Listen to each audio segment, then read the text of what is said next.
प्रिय दोस्तों, आज का वीडियो है होली के संबंध में। होलिका दहन की पौराणिक कथा। तो लीजिए, प्रस्तुत है आप लोगों के समक्ष।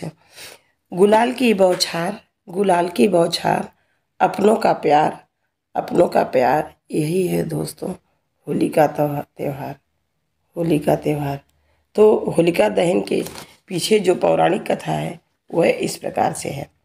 होली की पूर्व संध्या में होलिका दहन किया जाता है। इसके पीछे एक प्राचीन कथा है कि असुर हिरण्यकश्यप भगवान विष्णु से घोर शत्रुता रखता था। इसने अपनी शक्ति के घमंड में आकर स्वयं को ईश्वर कहना शुरू कर दिया था और घोषणा कर दी कि राज्य में केवल उसी की पूजा की जाएगी। उसने अपने राज्य में यज्ञ और आहुति बंद करवा दी और भगवान के भक्तों को सताना शुरू कर दिया। हिरण्यकश्यप का पुत्र प्रहलाद भगवान विष्णु का परम भक्त था। पिता के लाख कहने के बावजूद प्रहलाद विष्णु की भक्ति करता रहा। असुराधिप हिरण्यकश्यप ने अपने पुत्र को मारने की भी कई बार कोशिश की, परंतु भगवान स्वयं उसकी रक्षा करते रहे और उसका बाल बाका भी नहीं हुआ। असुर राजा की बहन होलिका को भगवान शंकर से ऐसी चादर मिली हुई थी जिसे ओढ़ने पर अग्नि उसे जला नहीं सकती थी। होलिका उस चादर को ओढ़कर प्रहलाद को गोद में लेकर चिता पर बैठ गई।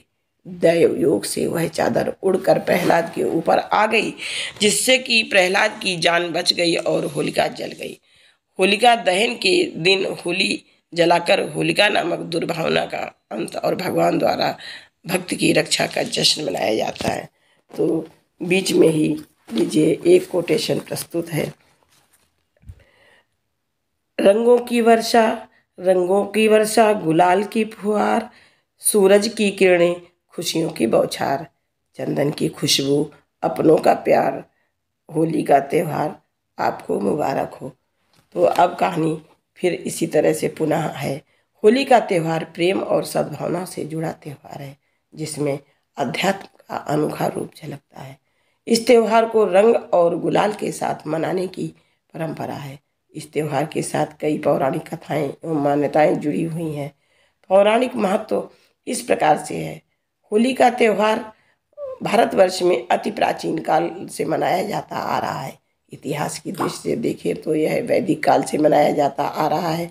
हिंदू मास के अनुसार होली के दिन से नए संवत की शुरुआत होती है। चैत्र कृष्ण प्रतिपदा के दिन धरती पर प्रथम मानव मनु का जन्म हुआ था।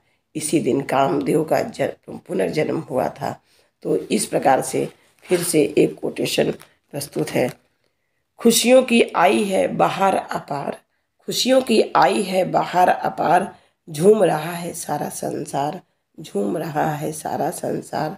लाल गुलाबी, लाल गुलाबी रंग गुलाल, लाल गुलाबी रंग गुलाल, आपको मुबारक हो होली का त्यौहार, आपको मुबारक हो होली का त्यौहार।